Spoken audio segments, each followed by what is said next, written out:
Good morning, everyone. In the last lecture, we were discussed about the discovery of nucleus. After the discovery of nucleus, there are many theories. First one is the electron-proton theory, and second one is the proton-neutron theory that we discussed today. Okay. In electron proton theory 1919 में Rutherford ने क्या किया था, artificial transmutation की थी nuclear की, और क्या डिस्कवर किया था, प्रोटॉन डिस्कवर किया था. ठीक है, इसके लिए उसने क्या किया था कि जो नाइट्रोजन था उसको अल्फा पार्टिकल के साथ करवाया था और हमारा क्या आया था, प्रोटॉन एमिट हुआ था. ठीक है, तो बेसिकली इस थ्योरी में उसने क्या बताया, कहते कि जो इमिशन होती है बीटा रेज की नेचुरल रेडियो एक्टिव न्यूक्लियाई से, वो क्या कंफर्म करती है कि उसमें से इलेक्ट्रॉन की एग्जिस्टेंस को वो कंफर्म करती है. ठीक है, और जो कहते हैं कि अल्फ़ा रे जो इमिशन होता है अल्फ़ा रे का रेडियो एक्टिव न्यूक्लियाई के साथ, वो किसकी एग्जिस्टेंस को कंफर्म करता है कि both protons and electrons in the nucleus. ठीक है, तो इलेक्ट्रॉन प्रोटॉन थ्योरी का ये कहना था कि अगर हमारे पास एक न्यूक्लियस है तो उसमें प्रोटॉन भी है और इलेक्ट्रॉन भी है. ठीक है, पर उसके साथ ही ये जो थ्योरी थी ये कॉन्ट्राडिक्ट कर गई जब वेव मैकेनिक्स ने ये बोला कि इलेक्ट्रॉन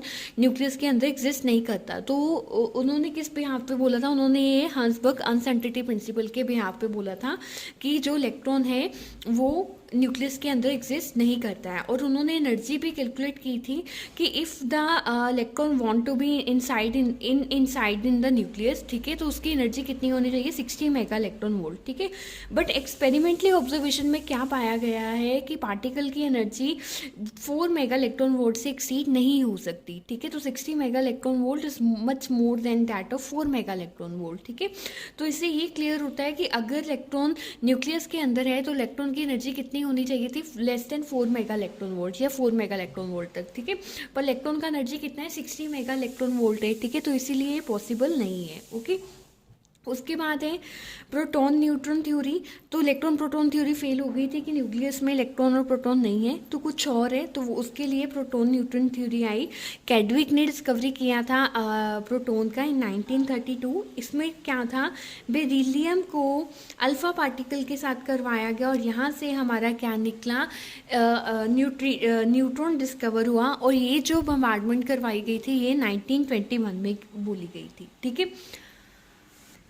तो इस थ्योरी ने क्या बोला, कहते कि जो इलेक्ट्रॉन है वो पहले से न्यूक्लियस में नहीं होता, ये एट ए इंस्टेंट बनता है जब भी, कहते हैं, न्यूट्रॉन किस में कन्वर्ट होते हैं, प्रोटॉन में कन्वर्ट होते हैं. ठीक है, तो जब भी न्यूट्रॉन प्रोटॉन में कन्वर्ट होते हैं तभी हमारे पास क्या होता है, इलेक्ट्रॉन आता है और साथ में क्या आता है, न्यूट्रिनो आता है, that is the anti particle. Okay, तो साथ ही में इन्होंने दी प्रोटॉन कैसे न्यूट्रॉन में कन्वर्ट होता है और न्यूट्रॉन कैसे प्रोटॉन में कन्वर्ट होता है. ओके, तो बेसिकली प्रोटॉन न्यूट्रॉन थ्योरी ने क्या बताया कि इलेक्ट्रॉन न्यूक्लियस के अंदर नहीं होता है, इलेक्ट्रॉन्स क्या है, न्यूक्लियस के बाहर होते हैं.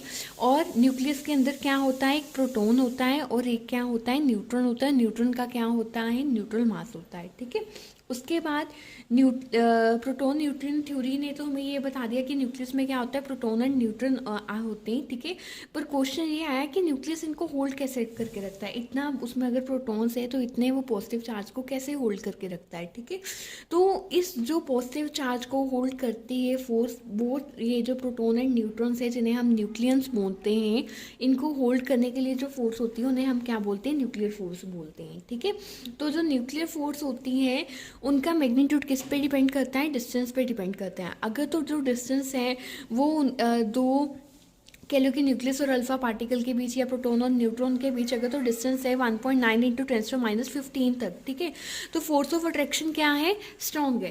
पर अगर इससे ज़्यादा है तो उस केस में हमारे पास फोर्स ऑफ अट्रैक्शन क्या है, बहुत ही ज़्यादा वीक है. ओके, उसके बाद सेकेंड पॉइंट है न्यूक्लियर फोर्स में कि जो फोर्स है ये जो दो न्यूक्लियन के बीच में होती है वो चार्ज इंडिपेंडेंट है, वो चार्ज पे डिपेंड नहीं करती कि अगर प्रोटॉन का पॉजिटिव चार्ज है, न्यूट्रॉन का मास ही नहीं है तो उस पर डिपेंड करके, ऐसा कुछ भी नहीं है, बिल्कुल भी चार्ज इंडिपेंडेंट है. ठीक है, और जो हमारी कूलम फोर्स होती है तो जो दो चार्जेस के बीच में होती है वो 1/137 टाइम्स क्या है, इससे वीकर है न्यूक्लियर फोर्स से. ठीक है, और अगर हम बात करें हैवी न्यूक्लियस में, और जो हैवी न्यूक्लियस में जो प्रोटॉन के बीच में कूलम रिपल्सिव फोर्स पाई जाती है वो सम टाइम क्या कर जाती है, ओवरकम कर जाती है हमारी न्यूक्लियर फोर्स को. ओके, थर्ड इसमें पॉइंट है कि जो न्यूक्लियर फोर्सेस होती है वो शॉर्ट रेंज होती है, ठीक है।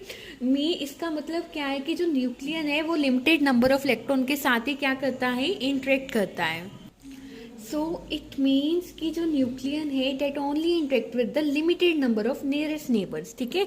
जो भी उसके नियरेस्ट नेबर होते हैं उनके साथ ही वो क्या करता है, इंटरेक्ट करता है। अगर हम बोलेंगे न्यूक्लियस है और इसमें ये सारे चार्जेस पड़े तो ये सभी के साथ इंटरेक्ट करेगा, दिस इज नॉट पॉसिबल।